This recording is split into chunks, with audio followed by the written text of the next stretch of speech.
Welcome to the Arabesque Scissors YouTube channel. I'm Ali Phillips and today I'm going to take you through how to make this sweet little pincushion which has a magnetised base which snaps onto the base of the smart sofa station.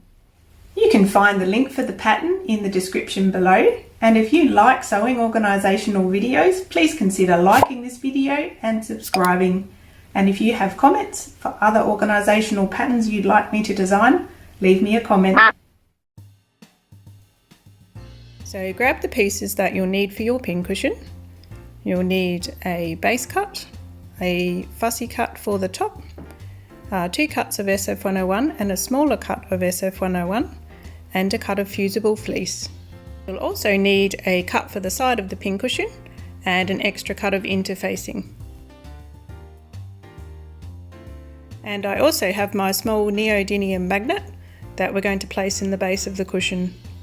So just go ahead and fuse all your pieces down onto the wrong side of the fabric, making sure the glue side is down on the interfacing.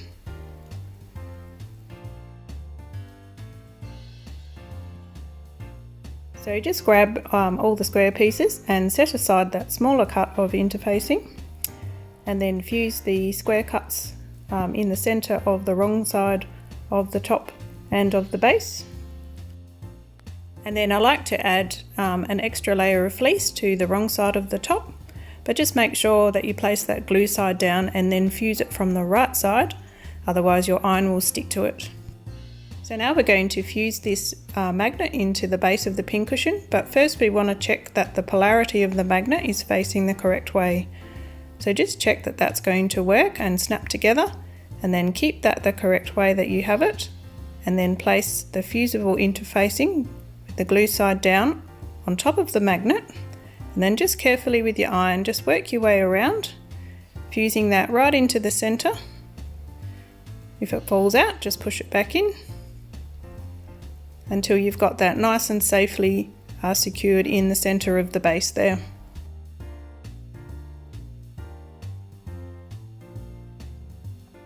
So now you have your base all ready to snap into place. So now you want to grab the side of your pincushion, and on the wrong side you're going to measure and mark down the length of the side at the increments stated in the pattern.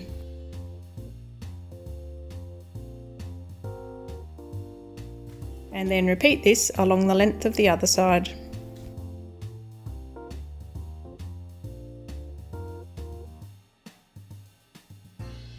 Now just grab your scissors and very carefully just clip as close as you can get to that interfacing without going through it.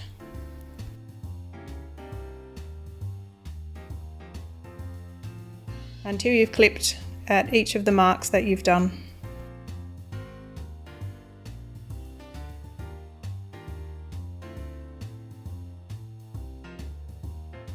So now we're going to join the pincushion side together by folding the edges right sides together and clipping along that short edge. And then you can take it to the machine and stitch along there at a 1/4 inch seam allowance.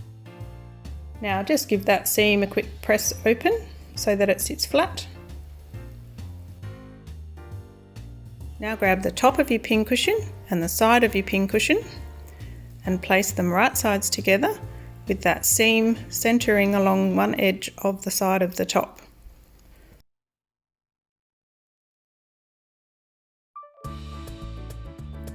And you'll see that those little clips you've made in the side of the fabric there are going to line up perfectly a 1/4 inch away from each of the corners. So just grab a clip and place a clip in the centre there, just covering up that centre seam. And then just open out that corner and bend it around the corner of the pincushion top, and place another clip to hold that in place, and then just work your way along.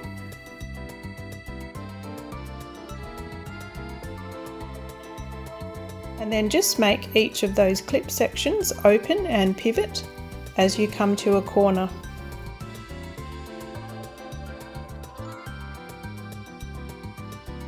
So this part is quite fiddly, so just take your time to manipulate everything until it lines up really nicely.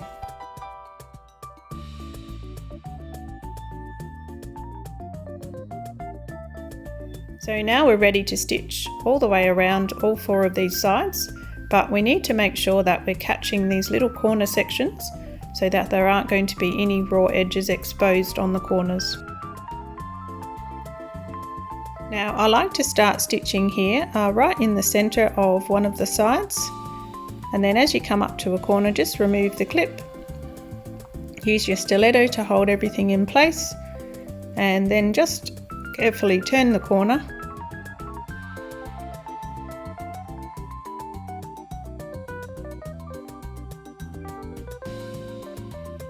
Just keep working your way around, making sure you're catching those raw edges of those clipped corners as you go around. So sometimes you can backstitch a little bit and then just get everything back lined up again.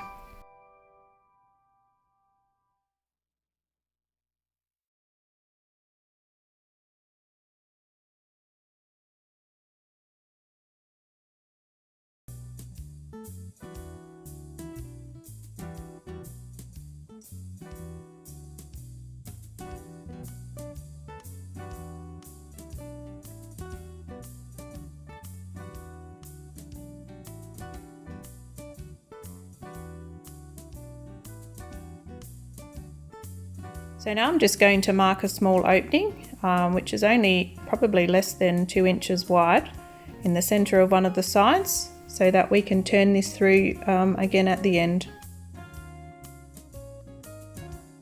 Then just grab your base and place it face down so that you've got right sides together, and then just keep clipping in the same manner as you did when you put the top on.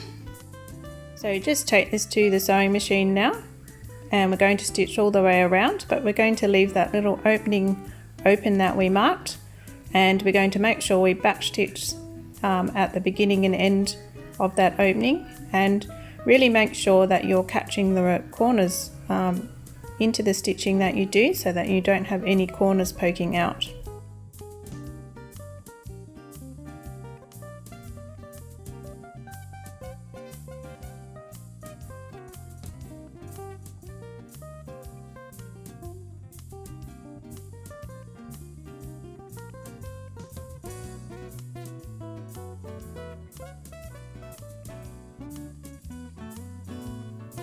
So just turn your pincushion through this little opening.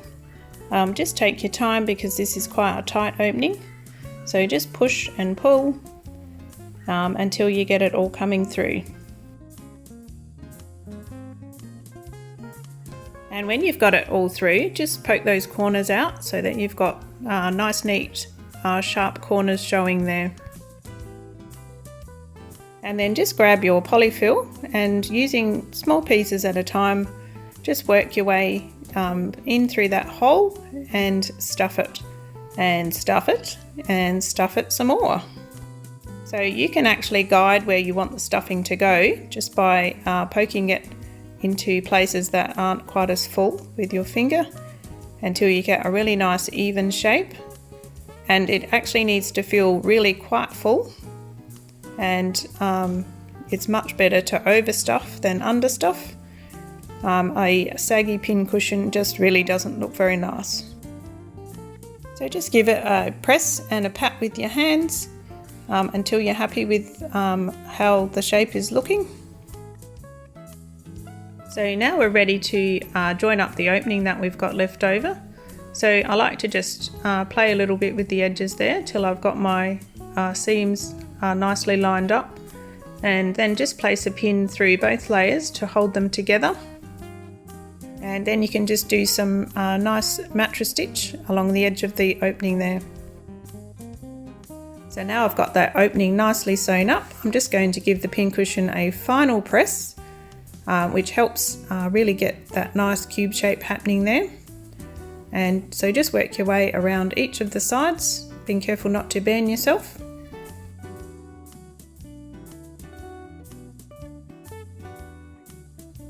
And then you can admire your beautiful work.